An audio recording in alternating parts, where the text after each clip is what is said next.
Welcome to Reporter's Notebook, where we talk to the Washington Examiner's top journalists about the stories breaking on their beats. I'm Jim Antle. I'm joined today by Chief Congressional Correspondent Susan Ferrechio. Susan, we've been talking about a couple of bills for a very long period of time. One of them has made it across the finish line and has been signed by President Biden. The other remains still very much in a state of flux. Talk to us a little bit about what the state of play is as the Democrats try to spend all of this money. Well, that's a great question. There is a kind of curious state of play. The House intends to vote on it prior to the Thanksgiving recess, and that is the 1.75, or really more like $1.85 trillion social welfare spending package that has been reshaped and resized and whittled down over the weeks from what it originally was. I think it's about half of its original $3.5 trillion price tag. And now they're hoping to get it across the finish line in the House. And of course, they'll have to do that without any Republican support, which means they can't lose their Democrats. And their Democrats are very slim in the majority. They've got 3 seats to play with. Once they lose more than 3 seats, they can't pass the thing. Right. So what's holding things up, or what had been holding things up, was waiting for a cost analysis from the Congressional Budget Office, because moderate Democrats want to be able to say that this thing is fully paid for. And the White House this week was warning lawmakers that the Congressional Budget Office is not going to find the same amount of revenue that Democrats were hoping for by implementing new tax increase provisions. And that includes tax hikes, as well as a new slew of IRS agents who are going to try to go after tax cheats.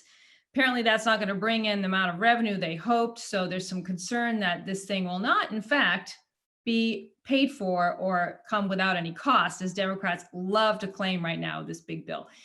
However, I still think the House is going to get this thing across the finish line. The big question is what's going to happen when it gets across the Capitol. That's when you get all kinds of hurdles. You've got the parliamentarian that's going to want to look at it and see if it all fits the bill for the plan to pass this thing without Republicans. They need special rules to do that over in the Senate. And whether or not it meets the criteria set by Joe Manchin, a moderate of West Virginia, and Kyrsten Sinema of Arizona. The 2 lawmakers over in the Senate have been an instrumental part of bringing down the cost of this bill. And there's other parts of it they don't like, and it'll have to win their approval because the Senate is evenly split. And the only way the Democrats can pass any legislation is with everybody on board and the tie-breaking vote of Kamala Harris. So it's full of really interesting twists and turns at this point. And now you have the majority leader, Chuck Schumer, talking about a pre-Christmas vote here. Now, some of us have been around a long time. I certainly have been. And when they passed the healthcare bill over in the Senate, that happened on Christmas Eve. So this thing could really go down to the wire if they're able to get a complete deal and pass it in the Senate. We just don't know that yet. The House is looking promising. The Senate is looking a little more difficult. Now, obviously, Senator Manchin is a bit of a wild card in his own right, but what are some of the things that we might see change in the bill between the House and the Senate? What are some of the provisions that might be added or removed when it moves to the Senate? A big one is the paid family leave. Now, the House wanted 12 weeks. Now, they've lowered that amount to 4 weeks, which was to lower the cost and to make more of a concession to Manchin and Sinema. But Joe Manchin is still not happy with the 4 weeks. He's saying that this is something that's going to drain the government's budget for entitlements. Medicare and Social Security are all set to run out. They're on a path to insolvency. We hear that again and again, and they always have to come up with ways to pay for it. So he's saying, wait a second, do we want to create a new entitlement when in fact we don't even know for sure whether we have enough money for the entitlements we've already got going right now? So that's one of the major things. The other hurdle for Democrats is they would like to legalize millions of illegal immigrants who are here working right now. And the only way they can do that is to get past a hurdle through the parliamentarian, who has so far rejected all efforts to stuff immigration legalization inside this bill. So they're hoping to get through that. I don't know if that's going to make it in. You're going to probably see that left on the sidelines as well. And then you have Manchin taking a very close look at all the energy policy that Democrats have included in the House side bill aimed at eliminating fossil fuels.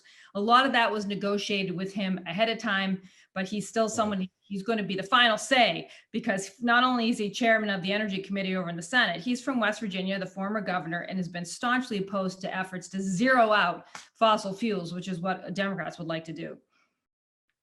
Now, immigration is a reason we've seen the price tag of this bill go up a little bit from 1.75 to 1.85. Right? Talk a little bit about what they're actually trying to do to have an immigration component to this spending bill.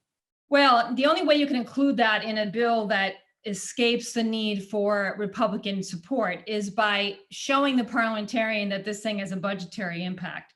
So that's the only way it can make it through the parliamentarians' high hurdle on what should belong in this bill. Now, Democrats have to win the parliamentarians' approval because they want to pass this thing with 50 votes, and they use these special rules to do that.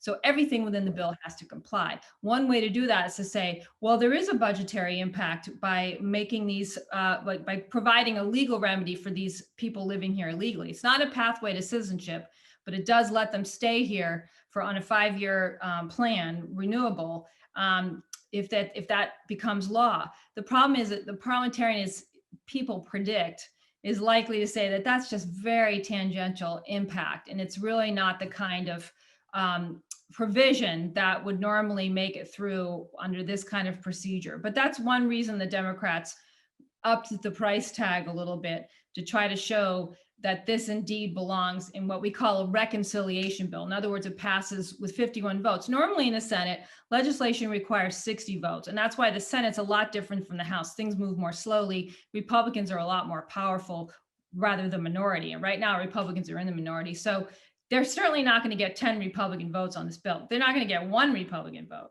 So this is the only, it's this or nothing, essentially. And then they'd have to go on immigration back to the drawing board, which would be a far more, if they're going to ever pass anything in the Senate with bipartisan support, that's a kind of bill that would look a lot different. It wouldn't just be legalization or pathway to citizenship. It would have to have border security elements in there that a lot of Democrats simply are not going to go for.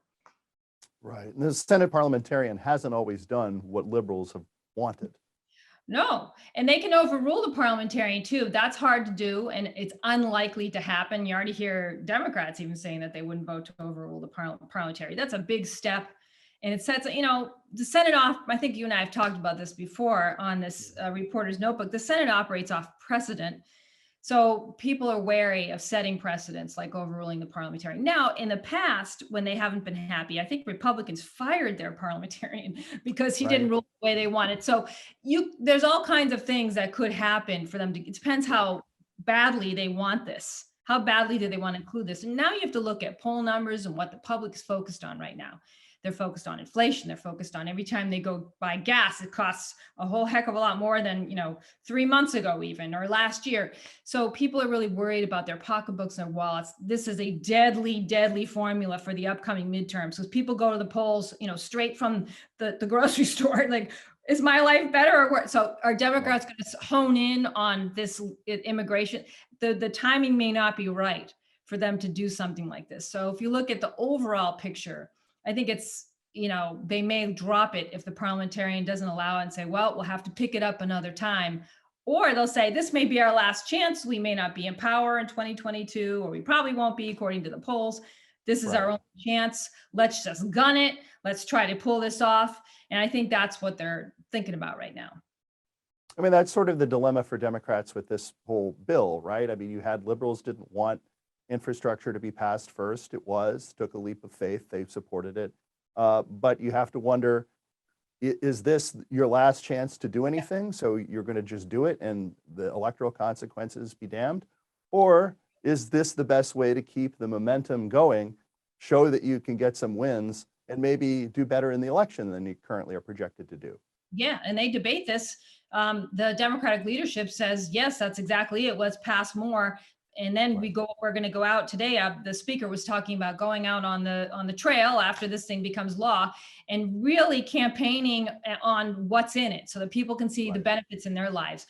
Extended child tax credit, the paid family leave if it does get in there, free preschool, care for elders and the disabled, all kinds of things that will help people. Expanded healthcare subsidies, which unfortunately for Democrats would not kick in until after the midterms, but the kind of thing people can relate to and say, this helps me. They want to do that. Now, then their base, their hard base, who have been clamoring for immigration reform, that's people that they're trying to appease as well. I mean, they've got to walk a fine line here.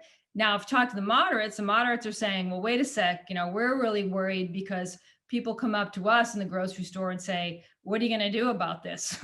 Gallon of milk is $6, whatever. There's things that are really impacting people and they're torn. How do we do that when we're passing a bill that some economists are saying is going to drive up inflation? And interestingly, you've got the White House now saying it's actually going to lower inflation.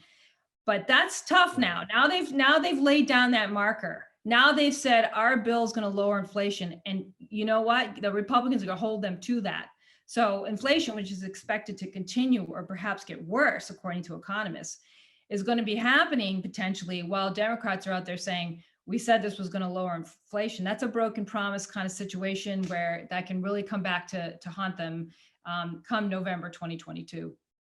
It could be if you like your doctor, you can keep your doctor of 2022 if they're not careful. Exactly. Especially because inflation is something that literally hits everybody. I know, you see some of the liberals tweeting that it's only hurting the rich stock owners, but obviously that's not true. It hits everybody who has a household to run or just is trying to exist. So that's why it's tough for Democrats right now. It's probably one of the worst things that can impact a party in an election is when the economy is really hitting people so close to their own kitchen tables. That's when you have to really worry about what's happening and what your prospects are. Can't really spin that away. Nope. No, you can't. Thank you, Susan. Thanks very much, Jim. You can read Susan and the rest of our political team's coverage at WashingtonExaminer.com.